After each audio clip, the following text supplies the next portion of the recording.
કેમ છો મિત્રો? જય માતાજી, જય શ્રી રામ. અને આજની જર્ની છે કર્ણાવતી એક્સપ્રેસની, તો ચાલો જઈએ.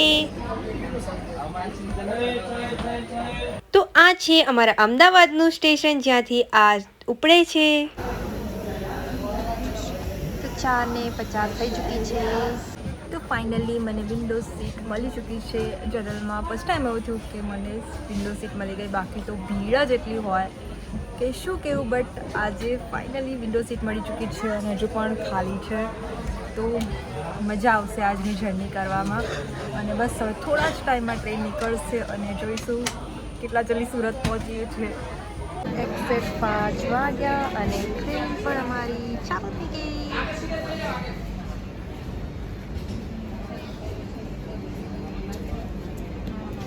તો એક્ઝેક્ટ 5 વાગે આ અહીંયાથી ઉપડી જાય છે.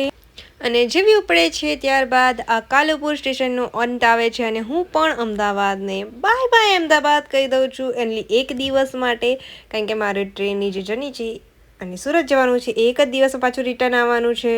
અને અંધારું હોવાથી મેં વધારે શૂટ નહોતું કર્યું. અને જેવા અમે નડિયાદ સ્ટેશન પર પહોંચ્યા તો મેં ત્યાંનું લઈ લીધેલું હતું અને ત્યારબાદ નડિયાદ પણ નીકળી જાય છે. આ ટ્રેન કેટલી જગ્યાએ ઊભી રહી છે અને કેટલી જગ્યાએથી પાસ થાય છે તો મેં આ વિડીયોમાં એ જ શેર કર્યું છે. ત્યારબાદ આગળનું સ્ટેશન આવી જાય છે આણંદ, જેને કહેવાય છે અમૂલ ડેરીનું જન્મસ્થળ. તો અહીંયા પણ એ આઈ થિંક 5 થી 10 મિનિટ જેવી ઊભી રહે છે. અને તમે બહારની સાઈડ જોઈ શકો છો કે કેટલું અંધારું છે અને એ અંધારાની અંદર શૂટ કરવું થોડું અઘરું છે. છતાંય મેં ટ્રાય કરી છે કે હું તમારી સાથે શેર કરી શકું. અને મેં વોશરૂમ અને બીજી બધી વસ્તુ યુઝ નથી કરી એટલે મેં શેર નથી કરી. અને બીજી ઘણી વસ્તુઓ હતી કારણ કે મેં ઊભી જ નથી થઈ ત્યાંથી બસ 2-3 કલાક લગી બસ ત્યાં ને ત્યાં એક જગ્યા પર ચોંટીને બેસી ગઈ હતી. તો ત્યારબાદ હવે વડોદરાનું સ્ટેશન પણ આવી ગયું છે. તમે જોઈ શકો છો કેટલું મોટું સ્ટેશન છે. અને વડોદરાથી ઘણી જગ્યાએ એની લાઈનો ફંટાતી હોય છે, જેમ કે અમદાવાદથી ફંટાતી હોય છે, વડોદરાથી સૌરાષ્ટ્ર જવા માટે, સાથે સાથે દાહોદ ગોધરા જવા માટે પણ ટ્રેનો બદલાતી હોય છે, જ્યાંથી તમે ડાયરેક્ટ રાજસ્થાન અને દિલ્હીની ટ્રેનો પણ તમને મળતી હોય છે, જેમાં અમદાવાદ બાયપાસ થઈ જતું હોય છે. અને સાથે સાથે અમદાવાદમાં પણ એવા ઘણા બધા ઓપ્શન્સ છે જ્યાં ત્યાં સૌરાષ્ટ્રથી ટ્રેનો મળી જાય છે કે બીજી બધી પણ ટ્રેનો મળતી હોય છે. તો આપણે અત્યારે વડોદરા સ્ટેશન પર આવી ચૂક્યા છે અને મેં કંઈ પણ નહોતું ખાધું, જેથી કરીને મેં એ પણ શેર નથી કર્યું. અને હવે અજવાળું થઈ ચૂક્યું છે. આઈ થિંક હું 6-6:30ની આજુબાજુ વડોદરા પહોંચી હતી. અને આ ટ્રેનોમાં પણ તમને અંદર બધી વસ્તુઓ મળતી હોય છે. આમાં વારે વારે ફેરિયાઓ આવતા રહેતા હોય છે, બટ મને કંઈ પણ ખાવાની ઈચ્છા નથી એટલે મેં કંઈ પણ નથી લીધું. અને તમે જોઈ શકો છો બાજુમાંથી ટ્રેન જાય છે ત્યારે કેવી ફિલિંગ્સ આવે છે કે કેવું લાગે છે. તો આ થોડી થોડી મોર્નિંગ થવા લાગી છે અને હવે પછી ઉનાળો પણ સ્ટાર્ટ થાય છે, જેથી કરીને હવે દિવસો વહેલા ઉગી જતા હોય છે. અને આ અજવાળા સાથે જ અમારી ટ્રેન પણ ભરૂચ પહોંચી ચૂકી હતી. અને ભરૂચથી આઈ થિંક કલાકનો કે પોણો કલાકનો જેવો ટાઈમ લીધો હતો સુરત પહોંચવા માટે. અને તમે જોઈ શકો છો આ ભરૂચ સ્ટેશન પાસે પહોંચી ચૂકી છે. અને બાય રોડ જો તમે જાઓ તો તમે વડોદરા સુધી જલ્દી પહોંચી શકો છો. ત્યારબાદ તમે વડોદરાથી સુરત લઈને તમારી બસ કે કોઈ પણ વસ્તુ હોય એ સ્લો ડાઉન થઈ જ જાય છે, કારણ કે એમાં થોડું ટ્રાફિક નડતું રહે છે.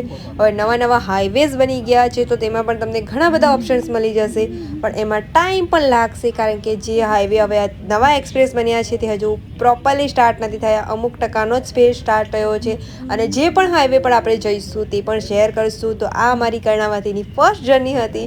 હું આના પહેલાં ક્યારે પણ કર્ણાવતી ટ્રેનમાં નથી ગઈ, તો ચાલો થયું કે તમારી જોડે પણ આ વસ્તુ શેર કરી લઉં કે જે લોકોએ જલ્દીમાં જલ્દી મુંબઈ, સુરત કે વડોદરા પહોંચવું હોય તો તમારા માટે મોર્નિંગમાં બેસ્ટ ઓપ્શન છે. તમે જલ્દીથી જલ્દી મુંબઈમાં આઈ થિંક 8-8.5 કલાક જેવું લે છે. એટલા ટાઈમની અંદર જ તમને મુંબઈની અંદર પહોંચાડી દે, કારણ કે વંદે ભારતનો ટાઈમ બપોરનો છે, જેથી કરીને તમે વહેલા ના પહોંચી શકો.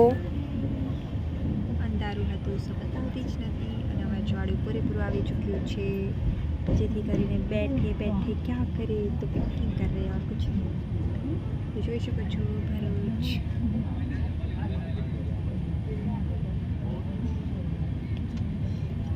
અને અંદર પણ હવે ફૂલ થઈ ગયું છે. બધી જગ્યાએથી ફૂલ ભરાઈ ગયું છે.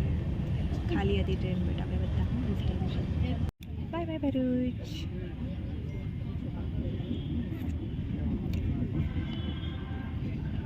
ભરૂચની ઓળખ એટલે કે મારે આમ તો આ પુલો અંગ્રેજોના જમાનાના બનાવેલા હતા, જેમાં આપણે ગોલ્ડન બ્રિજ અને આ બ્રિજને લઈ શકીએ છીએ, જેને આવી રીતે મરામત કરાવીને સાચવવામાં આવ્યો છે. અને બીજી ટ્રેન પણ અહીંયાથી તમે જતી જોઈ શકો છો, જેનો અવાજ કેટલી હદે આવે છે. અને આ બ્રિજોની જાળવણી અને સાચવણી બહુ જ સારી રીતે કરવામાં આવી છે, જેથી કરીને એ અત્યારે પણ અડીખમ આવે જે રીતે ઊભા છે. અને જે ગોલ્ડન બ્રિજ હતો એમાં તમને અત્યારે થોડા ઘણા ચેન્જીસ જોવા મળશે, કારણ કે એ અત્યારે યુઝમાં નથી. બટ ભરૂચની ઓળખ આપતો એ ગોલ્ડન બ્રિજ હતો, અને ત્યારબાદ અત્યારે કેબલ બ્રિજ એનું સ્થાન લઈ લીધું છે.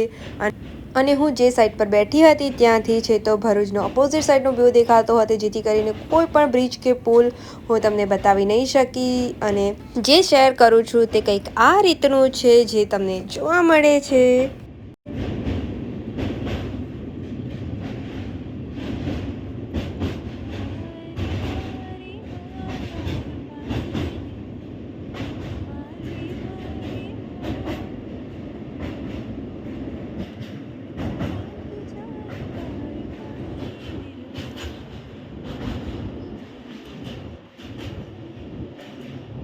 તો આ જે ગીત હતું એ રેવા નદીનું ગીત હતું, અને મારું ફેવરેટ ગીત છે. જ્યારે પણ હું જાઉં છું ત્યારેથી આ ગીત જરૂરથી ગાઉં છું અને માં નર્મદાને યાદ કરું છું. અને પહેલાંથી આ નર્મદા માતામાં અમારે સિક્કો નાખવાનો રિવાજ હતો. ઘણા વિડીયો મારી પાસે પડ્યા બી છે, ઘણા શેર બી કર્યા છે કે નહીં મને ધ્યાનમાં નથી, બટ જ્યારે ટાઈમ મળશે ત્યારે હું શેર કરી દઈશ એ વસ્તુને. અને તમે બધા પણ નદીઓમાં સિક્કો નાખવાની પ્રથા કરતા હોય તો મને કમેન્ટ કરીને જરૂરથી કહેજો. મને તો બહુ જ ખુશી મળે છે આવી રીતે સિક્કાઓ નાખવાની. અને આ એ જ નર્મદાનું પાણી છે, જે ઘણી બધી જગ્યાએ દૂર દૂરના એરિયા સુધી પહોંચે છે, જે ભલે સૌરાષ્ટ્ર હોય કે પછી કચ્છ હોય કે પછી ઘણી બધી જગ્યાએ રાજસ્થાનના, તો બધી જ જગ્યાએ આનું પાણી પહોંચાડવામાં આવે છે. અને ત્યારબાદ આ સવારનો નજારો તમે જોઈ શકો છો કે કેવું મસ્ત મજાનું વાતાવરણ થઈ ગયું છે.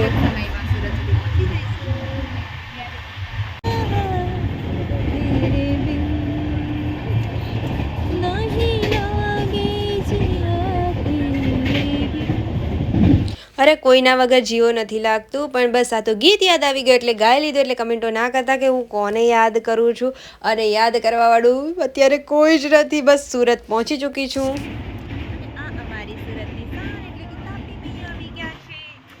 અને તાપી પણ અમારા સુરત અને દક્ષિણ ગુજરાતની જીવાદોરી છે, કારણ કે આ નદીનું પણ ઘણી નહેરો અને ઘણી બધી વસ્તુઓનો યુઝ કરીને બહુ જ બધી વસ્તુઓ કરવામાં આવે છે. અને આ પણ અમારી ઓલ ટાઈમ પાણીથી ભરપૂર રહેનારી નદી છે. અને આના પર પણ ઘણા ડેમો બંધાવવામાં આવેલા છે. અને સાથે સાથે હું સુરતની અંદર એન્ટ્રી કરી ગઈ છું, અને સાથે સાથે જ મને સુરતની વાઇબ્સ પણ આવવા લાગી છે. અને અહીંયા સવાર હોય અને નાસ્તા હોય, સાથે સાથે તમે અહીંયા સમૂલ ડેરીને પણ જોઈ શકો છો, જે મોટા ભાગે સુરતનું દૂધ પૂરું પાડે છે. સમૂલ અને અમૂલ એક જ થઈ ગયા છે, પણ સુરતની અંદર તમને છાશ સમૂલની જ જોવા મળશે. અને કેટલાને સમૂલની છાશ ભાવે છે કમેન્ટ જરૂરથી કરજો, કારણ કે કમેન્ટ કરીને તો તમે મને જણાવી શકો છો કે તમે મને આટલી સરળતાથી જોઈ શકો છો. તો મેં તમને સમૂલ ડેરી પણ બતાવી દીધી, અને જેમાં તમને અમારે અમૂલની જ પ્રોડક્ટ્સ વેચાય છે. ખાલી એક છાશ જ છે જે તમને સમૂલની મળશે, અને આખા સુરતની અંદર તમને સમૂલ જ જોવા મળશે, કારણ કે અમૂલ અને સમૂલ બંને નામ સેમ જ છે. કેટલાને ખબર હતું એ પણ કહેજો. અને ત્યારબાદ આ સુરતનું સ્ટોપ આવી ચૂક્યું છે. મુંબઈ જવાના લોકોની તમે ભીડ જોઈ શકો છો, કેટલા બધા લોકો છે જે વેઇટિંગમાં છે, અને ફટાફટ ટ્રેનમાં ચડવા માટે પણ. તો હું સુરતની અંદર આવી ચૂકી છું, અને આ છે સુરતના સ્ટેશનનો નજારો, જે થોડા જ વર્ષોની અંદર બદલાઈ જશે અને કંઈક તમને નવું જોવા મળશે. સહિત ઉતરી ચૂક્યા છે સુરતની અંદર. તો ચલો આ વિડીયોનો અહીંયા જ એન્ડ કરીએ. મળીએ બીજા વિડીયોમાં. ત્યાં સુધી બાય બાય.